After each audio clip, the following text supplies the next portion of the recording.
Selamat berjumpa kembali rekan-rekan mahasiswa Politeknik Usturian, program studi Bisnis Digital semester 5. Kali ini kita akan mata kuliahnya adalah analisis potensi pasar. Pembahasan kita pada sesi kedua ini adalah kita akan membahas mengenai peluang pasar. Baik, kita mulai saja kuliah kita.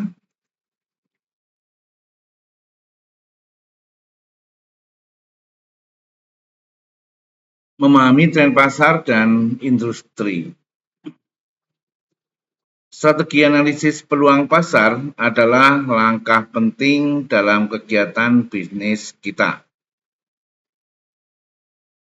Hal ini melibatkan identifikasi peluang potensi pasar, menganalisis persaingan, dan memahami kebutuhan dan preferensi pelanggan. Dengan melakukan analisis peluang pasar secara menyeluruh, bisnis dapat menentukan apakah pasar tertentu layak untuk diproduksi atau layanan mereka dan pengembangan strategi untuk memanfaatkan peluang tersebut. Langkah pertama dalam strategi analisis peluang pasar adalah memahami tren pasar dan industri.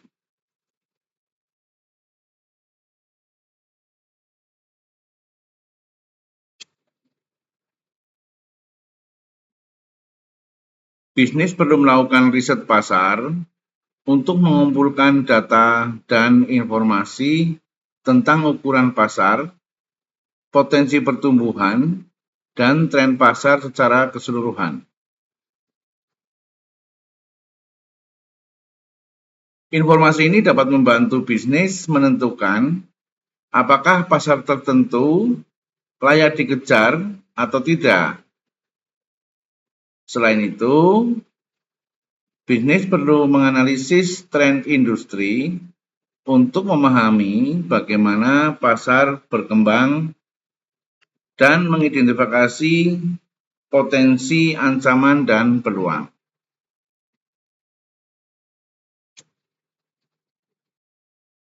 Untuk mengumpulkan data riset pasar, bisnis dapat melakukan survei, wawancara, kelompok diskusi, dan riset sekunder.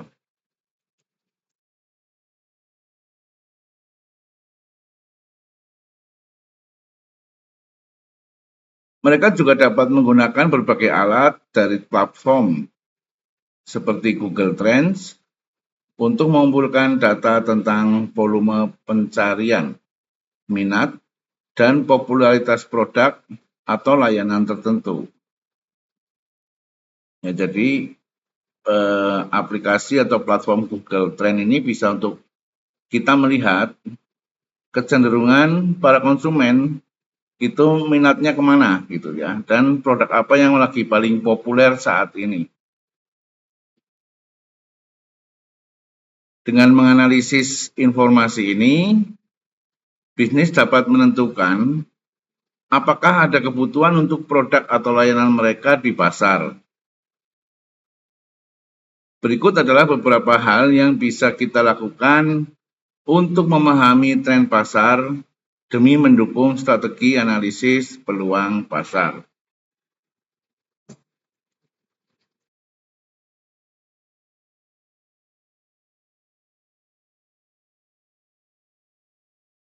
Hal-hal yang perlu kita lakukan diantaranya untuk memahami tren pasar dan industri adalah yang pertama, melakukan latihan ukuran pasar. Dengan memperkirakan total ukuran pasar, bisnis dapat mengetahui potensi pendapatan dari peluang pasar. Latihan ini dapat membantu bisnis memprioritaskan segmen pasar yang paling menarik berdasarkan ukuran.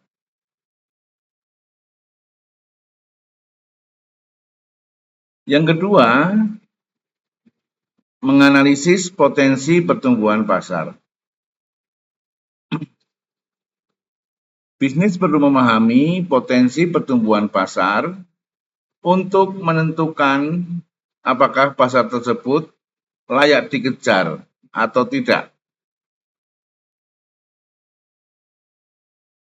Analisis ini harus mencakup evaluasi faktor ekonomi makro seperti pertumbuhan produk domestik bruto, inflasi, dan suku bunga yang berlaku saat ini.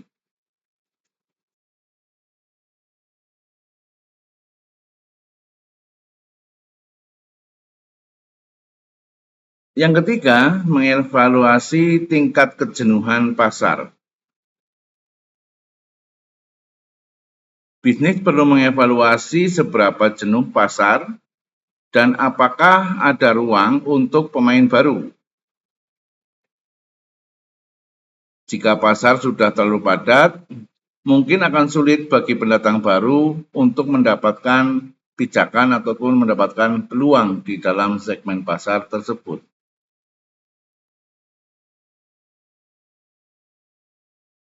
Yang keempat, tentukan dinamika pasar.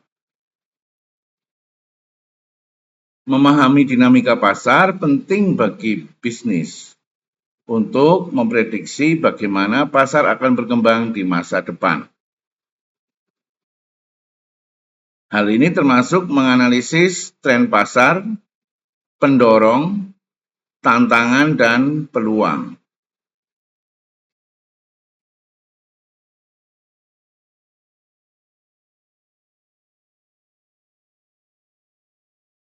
Yang kelima, mengidentifikasi persyaratan, regulasi, dan hukum yang berlaku. Persyaratan peraturan dan hukum dapat berdampak signifikan terhadap peluang pasar.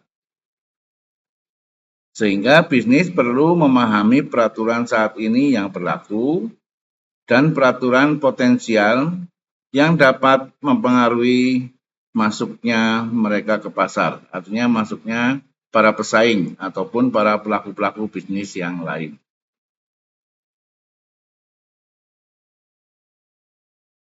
Yang keenam adalah mengidentifikasi pemain utama dan model bisnis mereka. Memahami pemain utama di pasar, metode bisnis, dan proposisi nilai mereka dapat membantu bisnis mendapatkan wawasan tentang bagaimana pasar beroperasi dan strategi yang telah berhasil untuk pemain-pemain yang lain atau untuk para pesaing yang sudah ada.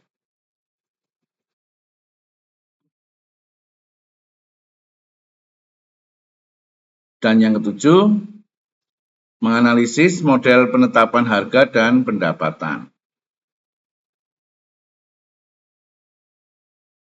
Dalam menganalisis model penetapan harga dan pendapatan dari pemain yang ada di pasar, dapat memberikan wawasan yang berharga tentang cara menyusun harga dan memonetisasi produk atau layanan. Memonetisasi itu membuat semacam ciri pembeda ya, supaya produk-produk kita bisa diminati oleh konsumen. Setelah itu kita harus menganalisis persaingan dan mengidentifikasi kesenjangan.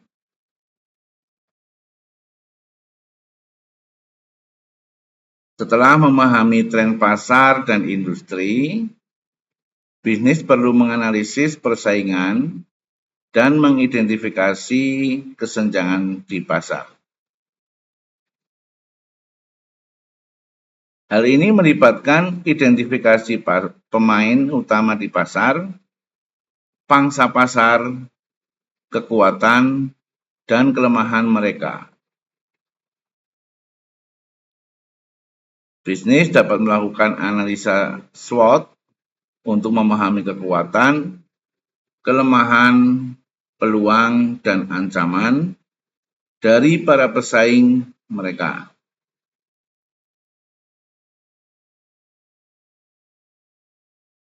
Ini penting dalam usaha untuk merancang strategi analisis peluang pasar.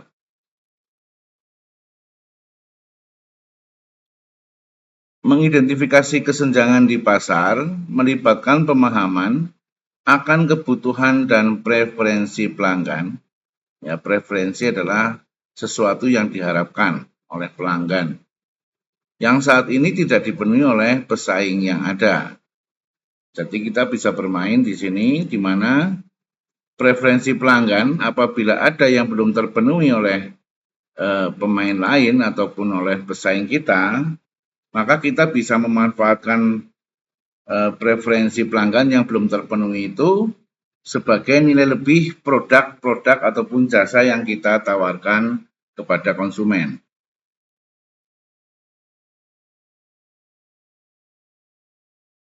Hal ini dapat dilakukan dengan menganalisis ulasan, umpan balik atau feedback, dan keluhan pelanggan, serta memahami poin-poin penting dan preferensi mereka. Ya, untuk mendapatkan umpan balik atau feedback, biasanya dilakukan melalui survei pasar kepada konsumen. Ya, sehingga akan diketahui keinginan-keinginan konsumen dan harapan-harapan konsumen yang mereka inginkan dari produk-produk yang mereka beli.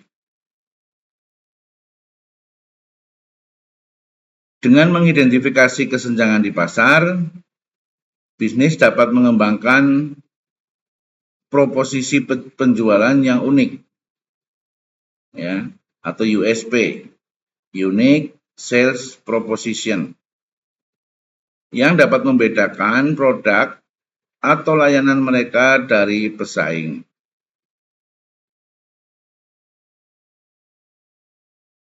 Dan berikut adalah beberapa hal yang bisa kita lakukan untuk menganalisis persaingan bisnis demi mendukung strategi analisis peluang pasar.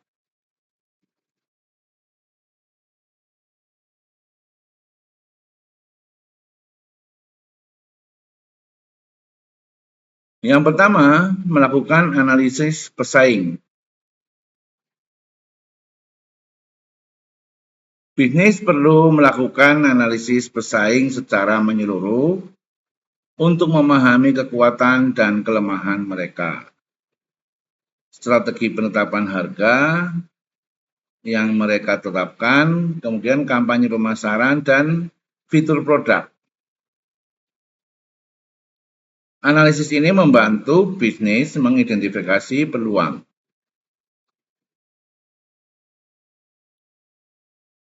Kemudian yang kedua adalah menganalisis landscape kompetitif.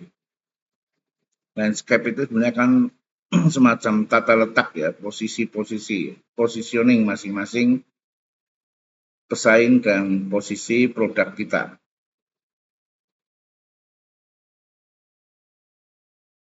Menganalisis landscape kompetitif melibatkan pemahaman tentang jumlah pemain di pasar, pangsa pasar, dan intensitas persaingan.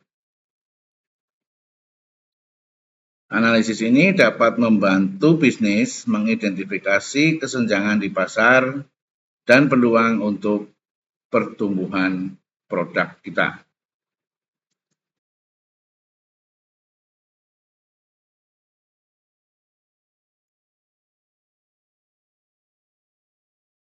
Yang ketiga adalah mengevaluasi proposisi nilai pesaing. Memahami proposisi nilai pesaing dapat membantu bisnis membedakan produk atau layanan mereka dan juga keunggulan-keunggulan dari produk mereka. Bisnis perlu mengevaluasi manfaat unik apa yang ditawarkan pesaing kepada pelanggan mereka. Masing-masing produk pasti memiliki keunikan masing-masing ya. Ada yang unik di fiturnya, ada yang unik di distribusinya, mungkin juga unik di promosi dan penetapan harga. Nah, ini kita harus bisa mengevaluasi proposisi dari para pesaing kita. Keunikannya ada di mana yang bisa menarik konsumen.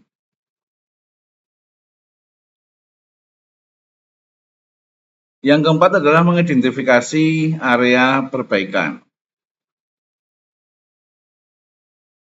Dengan menganalisis kelemahan pesaing, bisnis dapat mengidentifikasi area perbaikan dalam produk atau layanan mereka sendiri. Hal ini dapat mencakup peningkatan kualitas produk atau penyediaan layanan pelanggan yang lebih baik.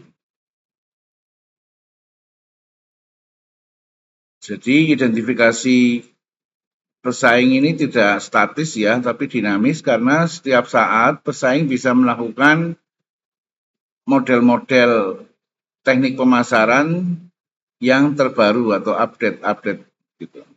Jadi kita harus selalu menganalisis kondisi itu supaya kita juga bisa menyesuaikan. Yang kelima adalah mengidentifikasi kesenjangan di pasar. Menganalisis kesenjangan di pasar melibatkan pemahaman tentang kebutuhan dan preferensi pelanggan yang tidak dipenuhi oleh pesaing. Hal ini dilakukan dengan menganalisis umpan balik atau feedback dan keluhan pelanggan. Seperti saya sampaikan di atas tadi bahwa untuk mendapatkan umpan balik atau feedback dari pelanggan, kita bisa melaksanakan survei. Baik survei yang dilakukan oleh internal maupun survei-survei yang dilakukan oleh lembaga profesional survei yang kita sewa untuk mengetahui feedback dan keluhan pelanggan. Yang keenam, mengevaluasi strategi pemasaran pesaing.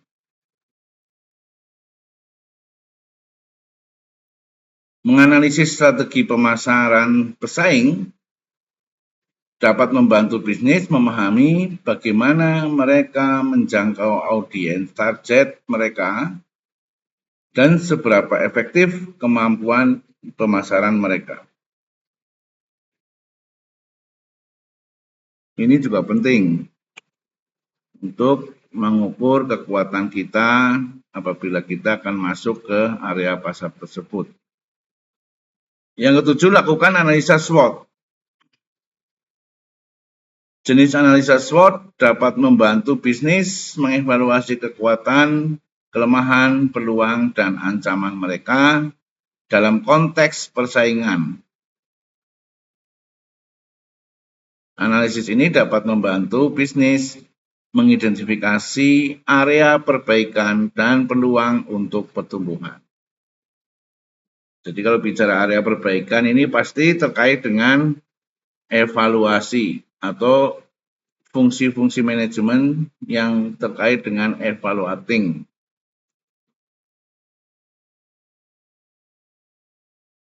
Pembahasan berikutnya adalah menentukan kebutuhan dan preferensi pelanggan. Setelah bisnis mengidentifikasi kesenjangan di pasar, mereka perlu mendefinisikan kebutuhan dan preferensi pelanggan. Hal ini melibatkan pemahaman tentang tempat audiens, berarti lokasinya, kemudian demografi, psikografi, dan perilaku mereka. Demografi ini adalah sebaran area. Kalau psikografi ini adalah sebaran psikologisnya.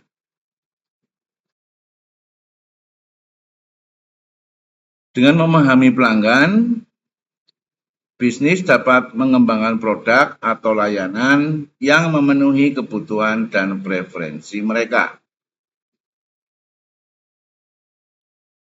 Bisnis dapat menggunakan berbagai alat dan teknik seperti segmentasi pasar dan pengembangan persona untuk menentukan target audiens mereka. Ini penting dalam usaha untuk merancang strategi analisa atau analisis peluang pasar. Jadi ini sebaiknya dilakukan juga sebelum kita memulai produksi ya, supaya kita bisa betul-betul memahami produk yang akan kita tawarkan kepada konsumen. Baik dari sisi kelebihannya, kekurangannya, jangkauan pasar maupun preferensi pelanggan supaya kita bisa efektif dan fokus dalam melakukan teknik-teknik marketing. Mereka juga dapat melakukan survei, wawancara, dan kelompok fokus. Kelompok fokus ini adalah Focus Group Discussion atau FGD untuk mengumpulkan data dan wawasan tentang kebutuhan dan preferensi pelanggan.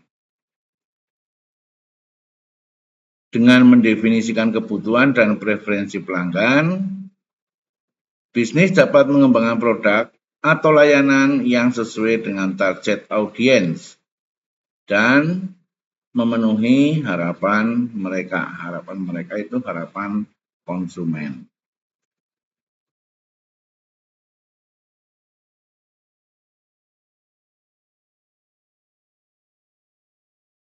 Kemudian kita harus melakukan juga untuk menentukan kebutuhan dan preferensi pelanggan. Mereka juga dapat melakukan survei, wawancara, dan kelompok fokus untuk, ini sudah tadi ya, sorry.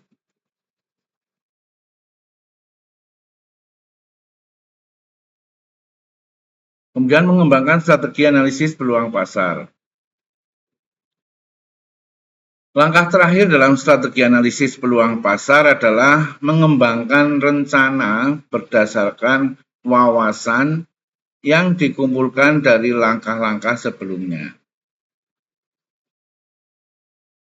Hal ini melibatkan pengembangan strategi pemasaran, rencana pengembangan produk, dan strategi penjualan yang selaras dengan analisis peluang pasar.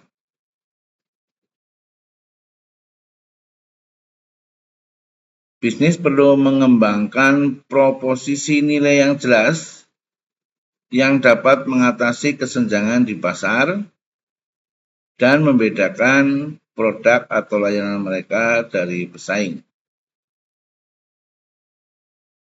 Yang kita bicarakan ini adalah dari sisi perusahaan ya, yang akan melakukan penetrasi pasar baru maupun akan membuka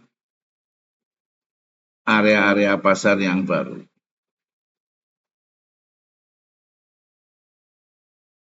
Rencana analisis peluang pasar juga harus mencakup anggaran dan jadwal pelaksanaan.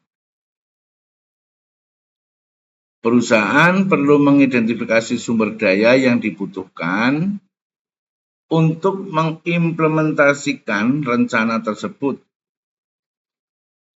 seperti sumber daya manusia, teknologi, dan infrastruktur. Mereka juga harus menentukan metrik dan KPI. KPI adalah sasaran target ya, jadi penilaian parameter penilaian untuk menilai keberhasilan suatu program. KPI singkatannya adalah Key Personal Indicator.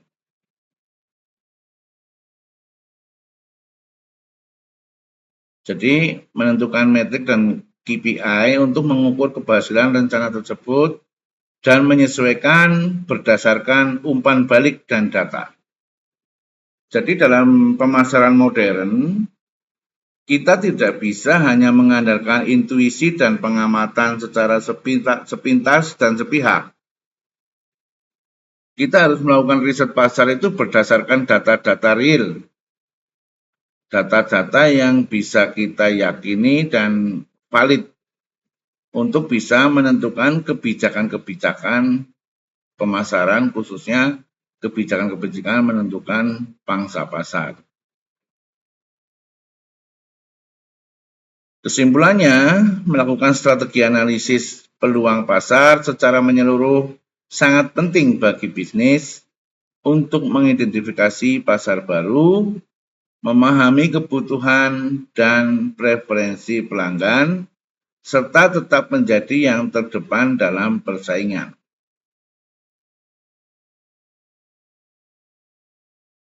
Dengan menganalisis tren pasar dan industri, kemudian mengevaluasi persaingan, serta menentukan kebutuhan dan preferensi pelanggan, bisnis dapat mengembangkan pemahaman yang lebih baik tentang landscape pasar dan mengidentifikasi peluang pertumbuhan.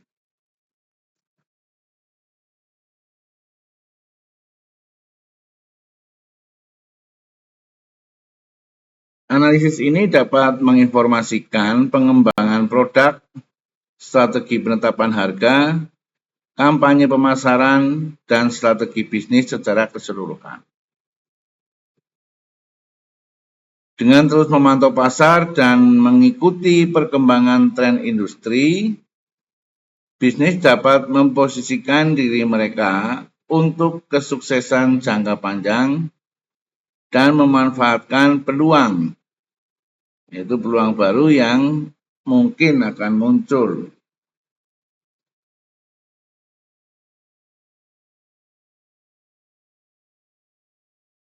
Pada akhirnya, strategi analisis peluang pasar adalah alat penting bagi bisnis yang ingin tetap kompetitif dan mencapai pertumbuhan yang berkelanjutan dalam industri mereka. Tentunya hal terakhir ini adalah yang sangat menjadi prinsip dan pokok bagi industri atau perusahaan yang memang sedang atau akan melakukan bisnis baru maupun pengembangan pasar. Saya kira untuk topik ini kita cukup sampai di sini pembahasannya. Nanti kita akan lanjutkan lagi pembahasan lebih mendalam pada kuliah yang akan datang. Subscribe bagi yang belum subscribe channel saya. Kemudian like dan share kepada banyak orang. Siapa tahu apa yang kita bahas kali ini bisa juga memberikan manfaat kepada orang lain. Dan silakan bertanya apabila ada yang belum jelas di dalam kolom pertanyaan di channel ini, itu nanti juga akan berlaku sebagai daftar hadir atau bukti kehadiran kuliah para mahasiswa. Saya kira demikian, terima kasih. Kita akan bertemu lagi pada kuliah-kuliah berikutnya.